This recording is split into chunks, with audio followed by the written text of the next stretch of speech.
নতুন রাজনৈতিক দল নিবন্ধনের তালিকার নাম সর্বস্ব ৬৫ আবেদনের মধ্যে ৫৮তে নেই কোনো তথ্য, বাকি ৭টি তো তথ্য বিভ্রাট। খ্রিস্টানদের সর্বোচ্চ ধর্মগুরু পোপ ফ্রান্সিসের অন্ত্যেষ্টিক্রিয়ায় যোগ দিতে ভ্যাটিকানে প্রধান উপদেষ্টার শেষ কৃত্যানুষ্ঠানে আজ অংশ নেবেন বিশ্ব নেতারাও। মারাত্মক দূষণ অস্তিত্ব সংকটে মুন্সিগঞ্জের ধলেশ্বরী নদী হারিয়েছে পানির রং, দূষণ রোধে কাজ করার দাবি পরিবেশ অধিদপ্তরের। আওয়ামী লীগ আমলে ওসি এএফএম শামসুদ্দিন বানান গাড়ি বাড়ি সহ সম্পদের পাহাড়, দুর্নীতি ঢাকতে গৃহবধূ স্ত্রীর নামে নেন সব সম্পত্তি। কুষ্টিয়ার কুমারখালী পৌরসভার সড়ক ও ড্রেন নির্মাণ প্রকল্পে দুর্নীতির অভিযোগ, পালিয়েছে বেশিরভাগ ঠিকাদার, ক্ষুব্ধ পৌরবাসী। এই ড্রেনটা ধরেন ৮ মাস মতো ধরেন 1 বছর পড়ে রয়েছে, খরচে খুঁড়ে কোনো কাজ করে না কন্ট্রাক্টররা। রিক্সায় ছালপাল সাইকেল চালাতে গেলে পড়ে যায়। দেখেন যে ইটটা দেশে সুরকি বানাচ্ছে কি পিকেটের ইট নাকি ভাঙা আছে 2 নম্বর 3 নম্বর ইটের পিকেট। নরসিংদীতে এজলাস সংকটে চিফ জুডিশিয়াল ম্যাজিস্ট্রেট আদালতের কার্যক্রম ব্যাহত, বাড়ছে মামলা জট, ভোগান্তিতে বিচার প্রার্থীরা। এখানে যদি একটা সাউন্ডের ব্যবস্থা থাকতো তাহলে বিচার প্রার্থীগণ সুন্দর করে বসে তারা অপেক্ষা করতে পারতো আর কি। এখানে কোনো বসার কোনো একটা প্লেসই না, যেন শত শত মানুষ দাঁড়া আছে, একটা বসার কোনো ভিতরেও নয় বাইরেও নয়। এবং সিন্ধু নদের পানি পাকিস্তানে যাওয়া ঠেকাতে কঠোর ব্যবস্থা নিচ্ছে ভারত, নদীর জলপ্রবাহ ঘুরিয়ে দিতে শিগগিরই শুরু হচ্ছে ব্রেজিল। দেখছিলেন শিরোনামগুলো, সংবাদ সকালে আপনাদের সঙ্গে রয়েছি আমি অতসী সেন। এবারে বিস্তারিত। মিথ্যা মামলায় যারা খালেদা জিয়াকে সাজা দিয়েছে সেসব বিচারকরাই ফ্যাসিবাদের প্রতিষ্ঠাতা বলে মন্তব্য করেছেন বিএনপির সিনিয়র যুগ্ম মহাসচিব রুহুল কবির রিজভী। শুক্রবার গুলশানে বিএনপি চেয়ারপারসন কার্যালয়ে সাংবাদিকদের তিনি একথা বলেন।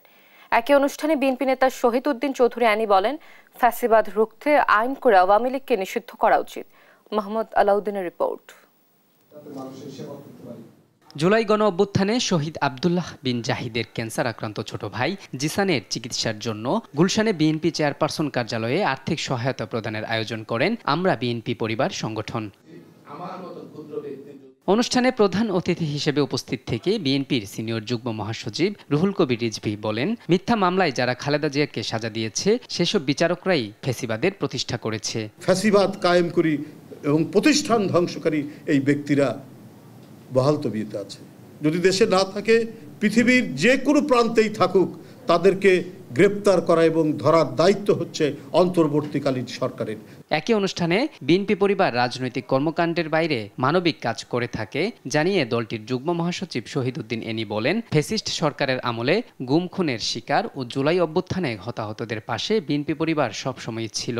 একটা মানবিক সংগঠন হিসাবে, মানবিক সেল হিসাবে আমরা বিএনপি পরিবার দীর্ঘদিন থেকে এই কাজগুলো করে আসছি। পরে ২৪-এর ছাত্র আন্দোলনে শহীদ আব্দুল্লাহ বিন জাহিদের ক্যান্সার আক্রান্ত ছোট ভাই মাহমুদুল্লাহ বিন জিসানের চিকিৎসার জন্য তার পরিবারের কাছে আর্থিক সহায়তা তুলে দেন দলটির নেতারা। মোহাম্মদ আলাউদ্দিন, দেশ টিভি, ঢাকা। ইতিহাসের সেরা নির্বাচনের অ্যাসিড টেস্ট দেখতে চান বলে মন্তব্য করেছেন বাংলাদেশ জামায়াতে ইসলামীর আমির ডাক্তার শফিকুর রহমান। জনগণের ভোগান্তি বিবেচনায় দ্রুত স্থানীয় সরকার নির্বাচন দিতে সরকারের প্রতি আহ্বান জানান তিনি। শুক্রবার ময়মনসিংহে জামায়াতের কর্মী সম্মেলনে তিনি একথা বলেন। সহকর্মী ইলিয়াস আহমেদের প্রতিবেদন, জানাচ্ছেন টুম্পা আফরোজ। ময়মনসিংহ নগরীর সার্কিট হাউস মাঠে শুক্রবার সকালে জেলা ও মহানগর জামায়াতে ইসলামীর কর্মী সম্মেলনে প্রধান অতিথি হিসেবে উপস্থিত ছিলেন বাংলাদেশ জামায়াতে ইসলামী আমির ডাক্তার শফিকুর রহমান। এ সময় বর্তমান নির্বাচন কমিশনের কাছে ইতিহাসের সবচেয়ে ভালো নির্বাচনের অ্যাসিড টেস্ট দেখতে চান বলে মন্তব্য করেন তিনি। স্থানীয় জনপ্রতিনিধি না থাকায় জনগণ ভোগান্তির মধ্যে পড়েছে জানিয়ে দ্রুত স্থানীয় সরকার নির্বাচন দিতে সরকারের প্রতি আহ্বান জানান জামাতে আমির। কালো টাকা এবং পেশি শক্তি থেকে বের হয়ে আসার জন্য সমস্ত মানুষের ভোট এবং সঠিক প্রতিনিধিত্ব সংসদে নিশ্চিত করার জন্য পিআর সিস্টেমের ভোট নিশ্চিত করতে হবে। জনগণ এখন সাফার করছে স্থানীয় সরকারের বিভিন্ন জায়গায় প্রতিনিধি না থাকার কারণে। স্থানীয় সরকার নির্বাচনটা দিন, আমরা দেখি আপনাদের সদিচ্ছা এবং সক্ষমতা কতটুকু। পরে নারী বিষয়ক সংস্থার কমিশনের রিপোর্ট নিয়ে তিনি বলেন, এতে কোরআন ও সুন্নাহ পরিপন্থী কিছু অংশ রয়েছে এবং এটি সুপারিশ যারা করেছে তারা এদেশের 9.5 কোটি মায়ের প্রতিনিধিত্ব করেন না। প্রতিবেদনটি সমাজকে বিপথে নেবে জানিয়ে প্রধান উপদেষ্টাকে দ্রুত এটি বাতিলের আহ্বান জানান তিনি। নারী অধিকার সংস্কারের নামে সম্প্রতি একটি রিপোর্ট জমা হয়েছে। সেই রিপোর্টের বেশ কিছু জায়গায় কোরআন এবং সুন্নাহর সম্পূর্ণ খেলাফ কিছু সুপারিশমালা পেশ করা হয়েছে। আমাদের প্রথম কথা হচ্ছে যে এই কয়েকজন এই সুপারিশ পেশ করেছেন তারা এই দেশে 9.5 কোটি মায়ের প্রতিনিধিত্ব করেন না। এছাড়া দ্রব্যমূল্যের আবারও ঊর্ধ্বগতির বিষয়ে সরকারকে সেদিকে নজর দিতে অনুরোধ করেন তিনি। সেই সঙ্গে জুলাইয়ে যারা গণহত্যা চালিয়েছে তাদের আইনের আওতায় এনে দ্রুত বিচার নিশ্চিতের দাবি জানান জামায়াতে আমির। দ্রব্যমূল্য রমজানে কিছু সহনীয় ছিল, মানুষ কিছুটা আশ্বস্ত হয়েছিল, ধীরে ধীরে এখন আবার উত্তপ্ত হচ্ছে। আমরা সরকারকে বলবো সেই দিকে নজর দেন। সমাজের শৃঙ্খলা বিনষ্টের যারা কারণ তাদেরকে পাকড়াও করুন। যারা 15.5 বছর এবং শেষ প্রান্তে এসে জুলাই আগস্টে গণহত্যা সংগঠিত করেছে তাদের কাউকে আইনের বাইরে রাখবেন না, তাদের বিচার নিশ্চিত করুন। কর্মী সম্মেলনে শুক্রবার সকাল 8টা থেকেই জেলা ও মহানগরের নেতাকর্মীরা মিছিলে মিছিলে সার্কিট হাউস মাঠে এসে জড়ো হন। নিউজ ডেস্ক, দেশ টিভি। 100 দিনের মধ্যে আওয়ামী লীগের বিচার না হলে সচিবালয় ঘেরাওয়ের হুঁশিয়ারি দিয়েছে ইনকিলাব মঞ্চ।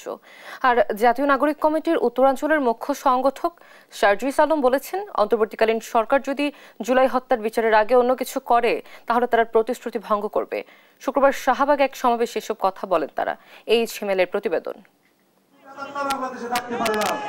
জুলাই পিলখানা ও শাপলা চত্বরের সুষ্ঠু বিচার ও আওয়ামী লীগের নিষিদ্ধের দাবিতে শুক্রবার বিকেলে শাহবাগ জাতীয় জাদুঘরের সামনে সমাবেশ করে ইনকিলাব মঞ্চ। এ সময় শহীদ পরিবাররাও বিচার না পেয়ে আক্ষেপ প্রকাশ করেন। যন্ত্রণা কষ্ট নিয়ে আমি রাত কাটাই, দিন পাই, কতটুকু যে যন্ত্রণা, কতটুকু যে কষ্ট আমি একটা মা জানি, আর কেউ জানে না। আওয়ামী লীগকে নিষিদ্ধ করতে হবে, তাহলে আমি সজলের মা, আমি কিন্তু ছাড়বো না আপনাদের। এই সরকারটা আমাদের সরকার থাকাকালীন সময়ে আমাদের কেন বিচারের জন্য ভিক্ষার ঝুলি নিয়ে রাস্তায় রাস্তায় দপ্তরে দপ্তরে আমাদের দৌড়াতে হবে বলেন? হাসিনার কে ফিরে আনার কথা যে বলবে তার যেন আসরের ময়দানও টাই না হয়। খুনি হাসিনার বিচার চাই। 100 দিনের মধ্যে আওয়ামী লীগের বিচার না হলে সচিবালয় ঘেরাও করার হুঁশিয়ারি দেন ইনকিলাব মঞ্চের মুখপাত্র শরীফ উসমান হাদি। দাবি জানান আওয়ামী লীগ নিষিদ্ধের। সময় দিচ্ছি আগামী 100 দিন। এই 4 দফা যদি বাস্তবায়ন না হয়, আগামী 36শে জুলাই এই শাহবাগ থেকে সচিবালয় ঘেরাও করার জন্য মার্চ ফর বাংলাদেশ কর্মসূচি ঘোষণা করছি। সমাবেশে এবি পার্টির জেনারেল সেক্রেটারি আসাদুজ্জামান ফুয়াদ ও জাতীয় নাগরিক কমিটির উত্তরাঞ্চলের মুখ্য সংগঠক শারজিস আলম উপস্থিত ছিলেন। শারজিস বলেন, অন্তর্বর্তীকালীন সরকার যদি শহীদদের বিচারের আগে অন্য কিছু করে তাহলে তারা প্রতিশ্রুতি ভঙ্গ করবে। সংস্কার নাকি নির্বাচন, এই খেলা বাদ দিয়ে প্রতিযোগিতায় নামুন যে সবার আগে হতে হবে এই হত্যাকাণ্ডের বিচার। খুনি হাসিনার হুকুমে এবং ভারতের প্রেসক্রিপশনে এই পিলখানা হত্যাকাণ্ড হয়েছে, শাপলায় হত্যাকাণ্ড হয়েছে, জুলাইয়ের হত্যাকাণ্ড হয়েছে। সেই হত্যাকাণ্ডের বিচার হওয়ার পূর্ব পর্যন্ত এই বাংলাদেশে অন্য কোনো কিছু কখনোই প্রাসঙ্গিক হতে পারে না। আওয়ামী লীগ যেহেতু আমাদেরকে 3টা নির্বাচন থেকে বঞ্চিত করেছে, তার রাজনীতি নিষিদ্ধ না হলেও আগামী 3টা নির্বাচনকে আওয়ামী লীগ এবং জাতীয় পার্টিকে ন্যায্যতার ভিত্তিতে বঞ্চিত করতে হবে। এ সময় বক্তারা আওয়ামী লীগকে নিষিদ্ধের দাবিতে রাজনৈতিক দলগুলোকে একজোট হওয়ার আহ্বান জানান। এই ঝিমেল, দেশ টিভি, ঢাকা। পোপ ফ্রান্সিসের প্রতি শ্রদ্ধা জানাতে ইতালিতে অবস্থান করছেন প্রধান উপদেষ্টা ডক্টর মোহাম্মদ ইউনূস। আজ শেষ কৃত্যানুষ্ঠানে অংশ নেবেন তিনি। এর আগে শুক্রবার ইতালির স্থানীয় সময় দুপুর 2:15টায় রোমে পৌঁছান তিনি। পরে বিকেলে প্রধান উপদেষ্টা ভ্যাটিকান সিটির সেন্ট পিটার স্কোয়ারে পোপ ফ্রান্সিসের প্রতি শ্রদ্ধা জানান। অন্ত্যেষ্টিক্রিয়ার আগে প্রয়াত পোপের মরদেহ এখানে রাষ্ট্রীয় মর্যাদায় শায়িত রাখা হয়েছে। শনিবার স্থানীয় সময় সকাল 9:30টার দিকে প্রধান উপদেষ্টা সহ বিশ্ব নেতারা তার শেষ কৃত্যানুষ্ঠানে অংশ নেবেন। কৃত্যানুষ্ঠানের আনুষ্ঠানিকতা শেষে সকাল 10টায় ব্যাসিলিকা অব সেন্ট মেরি মেজরে পোপকে সমাহিত করা হবে।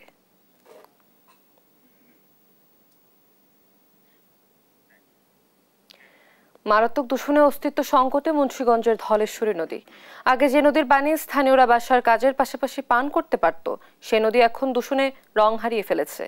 পানি উন্নয়ন বোর্ড বলছে দূষণ রোধের দায়িত্ব পরিবেশ অধিদপ্তরের, আর অধিদপ্তরের দাবি দূষণ রোধে তারা কাজ করে যাচ্ছেন। সহকর্মী সুমিত সরকার সুমনের পাঠানো তথ্যছবিতে জানাচ্ছেন অঙ্কন চৌধুরী। একসময় প্রবল খরস্রোতায় বয়ে চলা ধলেশ্বরী নদীর বর্তমানে দূষণের কারণে এখন মৃতপ্রায় অবস্থায় পৌঁছেছে। নদীর পানি এখন পচে গিয়ে কালচে রং ধারণ করেছে এবং চারদিকে ছড়াচ্ছে তীব্র দুর্গন্ধ। মীর কাদিম নৌবন্দর থেকে মুন্সিগঞ্জ লঞ্চঘাট পর্যন্ত এই অংশটি সবচেয়ে বেশি দূষণের শিকার। শহরের কঠিন বর্জ্য ও ড্রেনের অপরিশোধিত পানি সরাসরি নদীতে পতিত হচ্ছে। এছাড়া নদীর দুপাশে অপরিকল্পিতভাবে গড়ে ওঠা ছোট বড় শিল্প কারখানার অপরিশোধিত পানি নামছে নদীতে।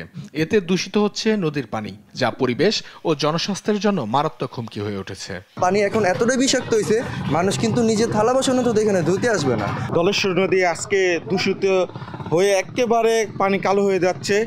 তা আমাদের ধলেশ্বরী নদী বাঁচলে আমাদের দেশ বাঁচবে। এই নদীর পানি এখন বুড়িগঙ্গা নদীর চাইতেও খারাপ অবস্থা। কলকারখানার যেই রাসায়নিক পদার্থ বা এগুলা নদীর সাথে মিলিত হওয়ার পরে তো এখন এই পানিতে গোসল করার মতো পরিবেশ আর নাই। পানি উন্নয়ন বোর্ড জানায় নদীর সীমানা রক্ষা তাদের কাজ, কিন্তু দূষণ রোধের দায়িত্ব পরিবেশ অধিদপ্তরের। তবে পরিবেশ অধিদপ্তর জানায় শিল্প কারখানায় ইটিভি ব্যবহার নিশ্চিত করতে নিয়মিত নজরদারির পাশাপাশি জরিমানা করা হচ্ছে। মুন্সিগঞ্জ এলাকার ভিতর যে প্রতিষ্ঠানগুলো আছে, মদিনা, আইডিয়াল বা বর্ণালী, এই তিনটা ডাইং কারখানা এখানে আছে। এই প্রতিষ্ঠানগুলি ইটিভি আছে এবং তারা যথাযথ ইটিভি পরিচালনা করছে কিনা আমরা নিয়মিত মনিটরিং করে। নদী দূষণের ক্ষেত্রে দূষণটা তো আসলে সাধারণ মানুষ আমরা সবাই মিলে করি, এটা পরিবেশের আওতায় পর্যায়ে চলে যায়। ফলের ক্ষেত্রে আমাদের যদি একভুক্ত কোনো জায়গা দীর্ঘদিন পরিত্যক্ত থাকলে বা অন্য যে কোনো কারণে যদি দখল হয়ে যায়, সেক্ষেত্রে আমরা দখলমুক্ত করার জন্য প্রশাসনের সহায়তা নিয়ে থাকি। শুধু কাগজে কলমে সীমাবদ্ধ না থেকে ধলেশ্বরী নদী রক্ষায় যথাযথ পদক্ষেপ নেওয়া হবে, এমনটাই আশা স্থানীয়দের। নিউজ ডেস্ক, দেশ টিভি। বাংলাদেশ পুলিশের একজন ইন্সপেক্টর ঢাকায় তার বাড়ি গাড়ি ফ্ল্যাট কিনেই আওয়ামী লীগ সরকারের সময় যেসব পুলিশ সদস্য বিপুল অর্থবিত্তের মালিক হয়েছেন তাদের মধ্যে অন্যতম ওসি ASM শামসুদ্দিন। তিনি এতটাই চতুর যে প্রায় সমস্ত সম্পত্তি করেছেন তার স্ত্রীর নামে। স্ত্রী সাজিয়া আফরিন রুনা একজন গৃহিণী। দেশ টিভির অনুসন্ধানে উঠে এসেছে এমন চাঞ্চল্যকর তথ্য। তাইফুর রহমান তুহিনের প্রতিবেদন। রাজধানীর মিরপুর মডেল থানার CTSB inspector ASM Shamsuddin Mirpur পূর্ব মণিপুর কাঁঠালতলা 7 আপের গলির এই বিলাসবহুল ভবনটির 3 তলার একটি আলিশান ফ্ল্যাটের মালিক তিনি। এছাড়াও রয়েছে বিলাসবহুল গাড়ি। ওই থাকে সারও থাকে এখানে, তার পার্সোনাল এটা কেনা তার। শুধু তাই নয়, অনুসন্ধানে একটি বাড়ির দলিল আসে দেশ টিভির হাতে, যেখানে দেখা যায় মালিক সাজিয়া আরফিন রুনার নাম। পেশায় একজন গৃহিণী হয়েও কিভাবে রাজধানীতে একটি বাড়ির মালিক হলেন, তার অনুসন্ধানে দেখা যায় রুনার স্বামী ASM শামসুদ্দিন নিজেকে ধরাছোঁয়ার বাইরে রাখতেই বাড়িটির দলিল করেন তার স্ত্রীর নামে। বাসা কার এটা? কোন ওসি? উনি আছে কোথায়? মডেল থানা। তার নামে না ওটা হ্যাঁ জানি, এটা আমি কি কর্মচারী আমি জানি। আপনি কি ম্যানেজার এখানে? আমি এনে চাকরি করি। তবে এখানেও করেছেন চালাকি। রাজস্ব ফাঁকি দিতে দুতলা ভবনটিকে টিন শেড দেখিয়ে 3 কোটি টাকা মূল্যের এই জায়গা সহ ভবনটির দলিলে দেখানো হয় 1,01,55,000 টাকা। এসব অভিযোগের বিষয়ে তার মুখোমুখি হলে ক্যামেরার সামনে কথা বলতে রাজি হননি। তবে আলাপের এক পর্যায়ে তিনি জানান শুধু স্ত্রীর নামেই নয়, নিজের নামেও রয়েছে সম্পদ। তার দাবি বিদেশে মিশনে গিয়ে এসব সম্পত্তির মালিক হয়েছেন। যতটুকু আচ্ছা আছে আমার কাছে বিচার কিছু নেই, যা আছে এটাই এখানে।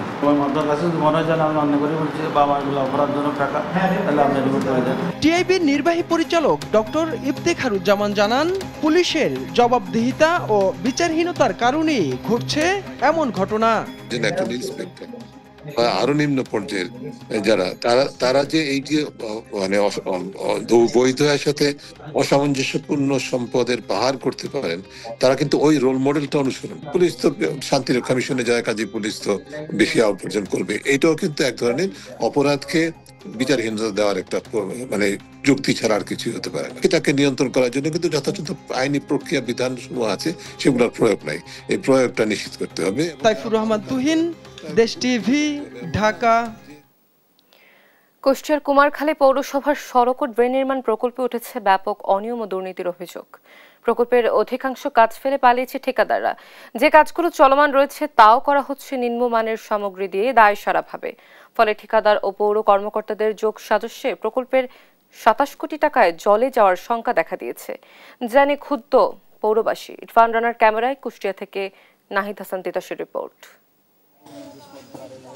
2024-25 অর্থ বছরে 3টি প্যাকেজে 27 কোটি টাকা ব্যয়ে সড়ক সংস্কার ও ড্রেন নির্মাণ প্রকল্পের কাজ শুরু করে কুষ্টিয়ার কুমারখালী পৌরসভা। তবে এ প্রকল্পের কাজ শুরু হয়েছে শুধুমাত্র কাগজে কলমে। অধিকাংশ কাজই লোক দেখানো শুরু হলেও বন্ধ পড়ে আছে 8 মাস ধরে। হদিস নেই ঠিকাদারি প্রতিষ্ঠানেরও। ফলে চরম ভোগান্তির মধ্যে পড়েছে পৌরবাসী।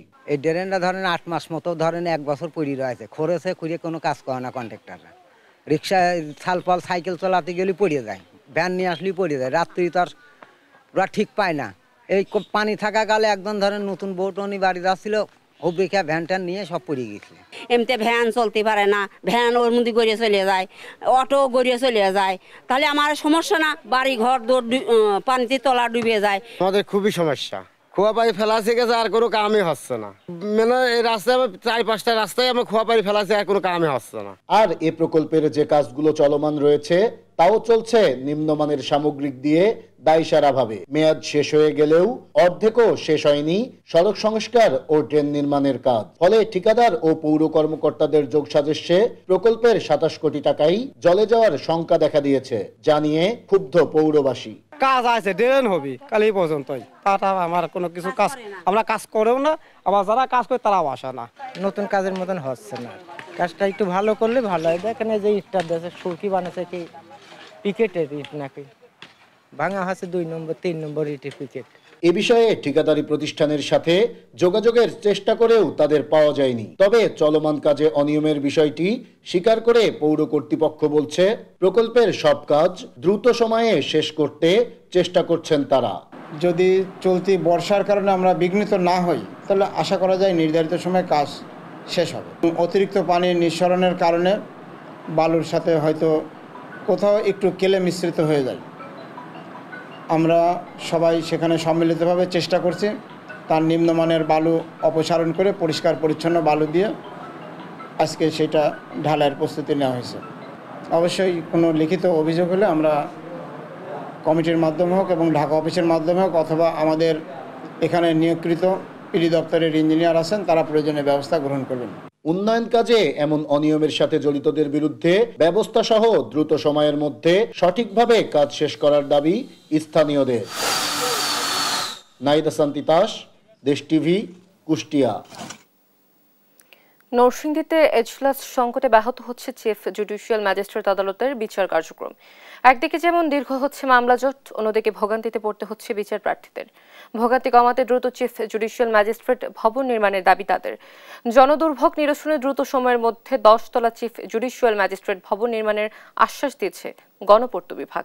সহকর্মী আকরাম হোসেনের রিপোর্ট, জানাচ্ছেন শামীম হোসেন। একটি টিনশেড ভবনে 4টি এজলাস, পাশে বারান্দা ও এর পাশে চলছে বিচারিক কার্যক্রম। এমন চিত্র নরসিংদীর সিনিয়র জুডিশিয়াল ম্যাজিস্ট্রেট আদালতের টিনশেড ভবনে এজলাসের সামনে। আইনজীবী ও বিচার প্রার্থীদের গাদাগাদি আর হট্টগোলের মধ্য দিয়ে চলছে বিচারিক কাজ। এজলাস সংকটে বিচার কার্যক্রম দীর্ঘায়িত হচ্ছে। বসার জন্য কয়েকটি বেঞ্চ থাকায় বেশিরভাগ মানুষকে বাহিরেই দাঁড়িয়ে থাকতে হয়। এখানে যদি একটা সাউন্ডের ব্যবস্থা থাকতো তাইলে বিচার প্রার্থীগণ সুন্দর করে বসে তারা অপেক্ষা করতে পারতো আর কি। এখানে কোনো বসার কোনো একটা প্লেসই না, যেন শত শত মানুষ দাঁড়া আছে, একটা বসার কোনো ভিতরেও নাই বাইরেও নাই। আইনজীবীরা জানায় এজলাস সংকটের কারণে কাঙ্ক্ষিত সেবা থেকে বঞ্চিত হচ্ছেন জেলার 6টি উপজেলা থেকে আসা লক্ষাধিক মানুষ। তাই দ্রুত নতুন ভবন নির্মাণের দাবি তাদের। আমরা যারা আইনজীবী তারা কিন্তু অনেক ভুক্তভোগী। এই গরম বৃষ্টির মধ্যে রোদের মধ্যে আমাদের একটু যেতে অনেক কষ্ট হয়। তারপরে আপনার আসামিরা মানে কোর্টের দরজার সামনে ভিড় করে, কিন্তু আমরা ফাইল টাইল নিয়ে আসি এক কোর্ট থেকে আরেক কোর্টে যেতে পারি না। বিচারক সহ উকিল এবং বিচারপতি সবারই খুব খারাপ পরিস্থিতি তৈরি হয়। আর আইনজীবী সমিতি জানায় 8টি এজলাসের দরকার হলেও টিনশেডের রুমের 4টি এজলাসে বিচার কার্য চলছে। ফলে নারী পুরুষ আইনজীবীরা বসা তো দূরের কথা, দাঁড়িয়েও থাকতে পারছে না এজলাসে। আমাদের 8টা এজলাসের দরকার কমপক্ষে, টায়ার সহ এখানে আছে 4টা। টিনশেডের মধ্যে 4টা ছোট ছোট ঘরের মধ্যে 4টা এজলাস করছে। আইনজীবীদের জন্য একটা মাত্র বেঞ্চ আছে, আইনজীবীরা দাঁড়ায় থাকে, মহিলা আইনজীবীরা এজলাসের ভিতরে প্রবেশ করতেই পারে না। জেলা গণপূর্ত অফিস জানায় ভবনের স্থান নির্ধারণ করে অনুমোদনের জন্য কেন্দ্রীয় টাস্ক ফোর্সের কাছে পাঠানো হয়েছে। সেখানে অনুমোদনের পর মন্ত্রণালয়ের অনুমোদনের মাধ্যমেই দ্রুত 100 কোটি টাকা ব্যয়ে 10 তলা আধুনিক ভবন নির্মাণ করা হবে।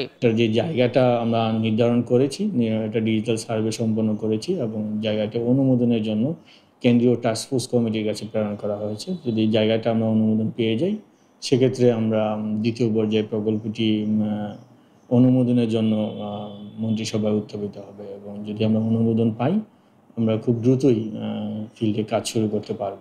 জনদুর্ভোগ কমাতে দ্রুত ভবন নির্মাণের দাবি আইনজীবী সহ বিচার বিভাগের কর্মকর্তা কর্মচারীদের। নিউজ ডেস্ক, দেশ টিভি।